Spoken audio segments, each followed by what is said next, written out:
Mi nombre es Dana R. Sendis. El tema del video es Axiomas y complejidades de la comunicación en la mediación. El objetivo del video es explicar los 5 axiomas de la comunicación y las complejidades de esta, así como explicar cómo al conocer los axiomas y todas las complicaciones que puede haber tanto para comunicar como para recibir información de otra u otras personas, puede permitir al mediador y en general en todo el proceso de mediación que la comunicación que se dé durante dicho proceso sea efectiva y se logre una negociación colaborativa. El contexto es en general en todo tipo de mediación, puesto que es elemental y necesario en todo tipo de interacciones, y aún más en cuestiones de interacción para llegar a acuerdos que solucionen conflictos. Quiero agradecer a la Universidad Antonio Nariño por haberme aceptado como estudiante de movilidad en este curso, así como a la profesora Marta Méndez de Comunicación en la Mediación Familiar por haberme brindado de la mejor forma todo el contenido del curso, el cual ha sido muy enriquecedor en mi formación. A continuación, les platicaré un poco sobre los axiomas de la comunicación y la importancia de conocer y comprender cada uno de ellos, y cómo el conocerlos puede ayudarnos a tener en cuenta todas las complejidades que tiene la comunicación, y así evitar dificultades o complicaciones a la hora de comunicar o de recibir información en el proceso de mediación. De acuerdo con Walt Walgett, Viven y Jackson, 1985, la comunicación es un proceso dinámico y social que tiene 5 axiomas, los cuales explicaré a continuación. El primer axioma es: no es posible no comunicarse. Este axioma hace referencia a que toda conducta es comunicación, es decir, la comunicación es un conjunto fluido y multifacético de muchos modos de conducta, verbal, tonal, postural, contextual, etc. Por más que una persona quiera o intente no comunicarse, no puede dejar de comunicar, ya que a pesar de que no queramos o no intentemos comunicar, aunque no seamos conscientes o que la comunicación no sea eficaz, siempre vamos a comunicar algo. Es decir, cualquier forma de negación de comunicación constituye en sí misma una comunicación. En resumen, todo lo que hagamos o no hagamos es una conducta, un comportamiento, lo que a su vez es una comunicación la cual será interpretada por las demás personas. El segundo axioma es que toda comunicación tiene un aspecto de contenido y un aspecto relacional, tales que el segundo clasifica al primero, por ello es una metacomunicación. Este axioma plantea que el mensaje transmitido va a ser interpretado por el oyente o el receptor en función a la relación que se tiene con el emisor. La relación es un elemento metacomunicativo, ya que dirige la forma en que el contenido va a ser interpretado. El aspecto de contenido es la información, son los datos de la comunicación que se quieren transmitir. En cambio, el aspecto relacional o conativo ayuda a saber cómo debe entenderse el contenido. Por ello, en muchas ocasiones, 2 mensajes que tienen el mismo contenido, pero el aspecto relacional es diferente, puede hacer que el mensaje transmitido se interprete de diferente forma. El tercer axioma menciona que la naturaleza de una relación depende de la puntuación de las secuencias de comunicación entre los comunicantes.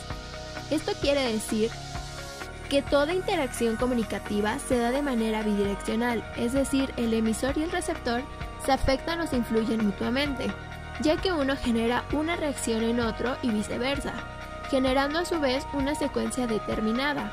Dicho de otra forma, la puntuación ordena en secuencias los hechos de una conducta, qué dice, cómo lo dice, etc. Dicha puntuación de la secuencia de comunicación influye en cada uno de los comunicantes. Es un proceso cíclico de intercambio. De igual forma, existen ciertos patrones de intercambio. Generalmente hay un estímulo, una respuesta y un refuerzo. En resumen, este axioma hace referencia a que cada una de las personas tiene su punto de vista, ve la situación, las cosas desde su punto de vista, Por ello, cada uno narra los hechos desde esa postura, y no significa que lo que el otro diga no sea verdad, sino que es visto desde la otra persona, desde otra postura. El cuarto axioma menciona que los seres humanos se comunican tanto digital como analógicamente. Es decir, este axioma se refiere a que cuando nos comunicamos utilizamos y tenemos en cuenta tanto la comunicación digital como la analógica, es decir, tanto a lo que se dice verbalmente como a lo que se dice no verbalmente. Por lo que es importante tomar en cuenta las palabras, pero también otros aspectos no verbales, tales como los gestos, el tono, la distancia, el movimiento corporal, expresión facial, la secuencia, el ritmo, etc. Por ejemplo, a veces podemos decir te quiero, pero nuestra comunicación analógica puede transmitir lo contrario, o bien puede reafirmar que queremos a esa persona. Para combinar ambos lenguajes, necesitamos traducir de un tipo de lenguaje a otro. Es importante tener en cuenta que el lenguaje digital es totalmente diferente al lenguaje analógico, ya que el primero cuenta con una sintaxis lógica, totalmente compleja y poderosa, pero carece de una secuencia adecuada en el campo de la relación. En cambio, el lenguaje analógico posee la semántica, pero no una sintaxis adecuada para la definición inequívoca de la naturaleza de las relaciones. En el lenguaje analógico no hay equivalentes para todo el lenguaje digital.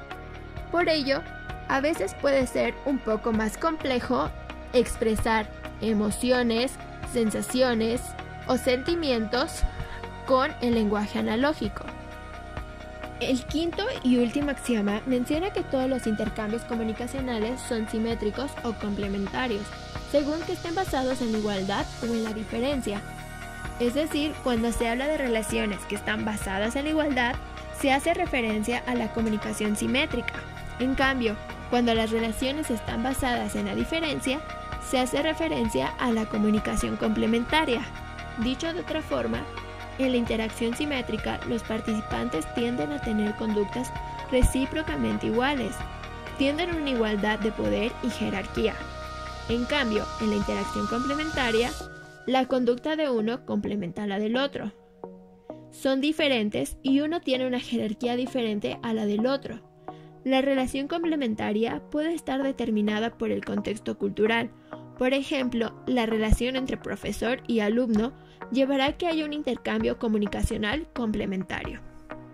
En relación, estos 5 axiomas de la comunicación son de gran importancia, puesto que brindan aspectos importantes que deben tenerse en cuenta y muy presentes en todo el proceso de la mediación. Dichos axiomas contribuirán de forma general a cumplir con el objetivo, pero de forma específica pueden ayudar a todos en el proceso, a los mediadores para desempeñar de mejor forma su rol y a los mediados a negociar de forma colaborativa. Ahora bien, también es importante conocer algunas de las complejidades de la comunicación con las que muy seguramente nos toparemos en un proceso de mediación. Por ello, es necesario conocerlas. En el lenguaje verbal existen una serie de elementos que limitan el libre flujo de las construcciones. Algunos de estos elementos, según Severio, 2006, son 1. En ocasiones no hay palabras para expresar todo lo que realmente pensamos. A veces no sabemos qué palabras usar para comunicar eso que pensamos o sentimos. Es decir, las palabras a veces no logran abarcar completamente la génesis de la idea de forma natural y total. 2. Algunas veces las limitaciones del repertorio lingüístico del emisor o del receptor impide expresar o comprender completamente la idea. 3. Existen limitaciones ocasionadas por las características del ambiente del contexto, es decir, reglas, sonidos ambientales, muchas o pocas personas, personas hablando al mismo tiempo, etc. 4.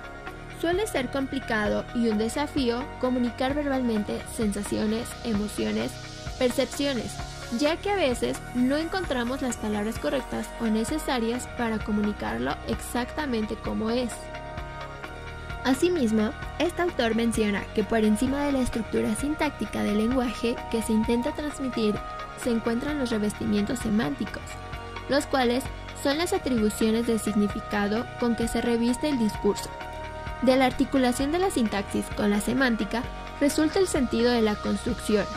Entonces, lo que se comunica es un relato. El emisor cuenta a sí mismo y al otro un cuento, una versión de los hechos, no los hechos en sí mismos. Por otro lado, el receptor intenta escuchar, pero su escucha se halla influida por su propia estructura cognitiva. Las distinciones perceptivas son un fenómeno inherente a la cognición humana. El receptor realiza una construcción de la construcción que intentó transmitir el emisor. El receptor no puede decodificar el mensaje, más bien lo que hace es codificarlo, otorgarle un sentido a partir de su propio sentido. Es decir, comprender el mensaje es interpretarlo de acuerdo con los parámetros particulares de las propias estructuras conceptuales. Asimismo, Severio 2006 menciona que analizar el acto comunicativo desde los elementos verbales propiamente dichos es observar solo un aspecto de la comunicación. Por ello, es necesario e importante también analizar la comunicación analógica, aunque la mayoría de las veces suele ser más complejo que analizar la comunicación verbal. No solo se trata de qué se dice, sino de cómo se dice. De igual forma, hay que tomar en cuenta que el lenguaje verbal suele ser dirigido, pero el analógico suele ser espontáneo y muchas veces no podemos controlarlo. Incluso se considera que es imposible, o por lo menos muy complejo mentir a través del analógico. Sin embargo, el lenguaje analógico se convierte en voluntario cuando se configura como una respuesta en lugar de la palabra. Este lenguaje condensa en un simple gesto una vasta estructura verbal. Por ello, es más fácil comunicar emociones y sensaciones a través del lenguaje analógico. Sin embargo, es más difícil comunicar pensamientos. Mientras más claro sea el significado del lenguaje analógico y menor margen deje para la duda, menos proyecciones se depositarán sobre el lenguaje analógico. Para comprender el mensaje del otro es importante conocer su sistema de creencias, su modelo de conocimiento y el universo de significados que de éste emerge. Finalmente, es importante tener en cuenta que cuando nos hallamos implicados emocional y afectivamente, las propias emociones pueden influir tanto en la emisión como en la recepción. Son muchas las oportunidades en que el receptor escucha en el mensaje del interlocutor lo que él desea escuchar, perdiendo de esta manera lo que el otro intentó transmitir.